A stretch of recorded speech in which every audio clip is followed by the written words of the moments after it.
আসসালামু আলাইকুম। মই কিন্তু ভালো আছি। আপনাকে সবার দোয়া খাবার। তো ঝট করে বাসা থেকে নেমে ফট করে আমার বিমানে উঠে গেলাম। বিমানে যে উঠেছি শরীরে এমনভাবে ঝাঁকি দিচ্ছে মনে হচ্ছে শরীরের গোশ সব নিচে পড়ে যাবে।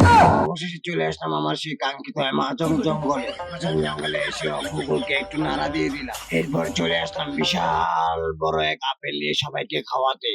অফিসে ব্যাক করে ChatGPT মামুকে বললাম, "মামু মিনি ব্লগে সবাইকে বিনোদন কিভাবে দেওয়া যায়?" মামু বলতাছে, "তুমি যেভাবে বলে দিতেছ ওইভাবেই ঠিক আছে। তুমি এভাবে চালিয়ে যাও।" তো বিকাল হয়ে গেল। অফিসে সবাই বলতেছে তাদের বাড়ি নাকি ১৫ দিন খাবার যায়নি। তাই মার্কেটের নিচে নেমে এসে দেখি বিশাল বড়, বড় কয়েকটি পাথর রয়েছে। কয়েকটি পাথর নিলাম, সাথে ইট বালু নিয়ে নিলাম। এসে বানিয়ে ফেললাম মুড়ির রেসিপি। দেখি সবাই এমনভাবে খাচ্ছে আসলে তারা ১৫ দিন আসলে কিছু খায়নি। এদিকে আমাদের অ্যামাজন জঙ্গলের সামনে কে জানি ২ টা নিয়ে আসছে। মনে হচ্ছে এখানে মোবাইল সার্ভিসিং শেখানো হয়। আমি বেশি শিক্ষিত হওয়ার কারণে আসলে আপনাদেরকে বলে বুঝতে পারছি না। তো আপনারা ভালো থাকবেন, লাইক, কমেন্ট, শেয়ার দিবেন। আল্লাহ হাফেজ।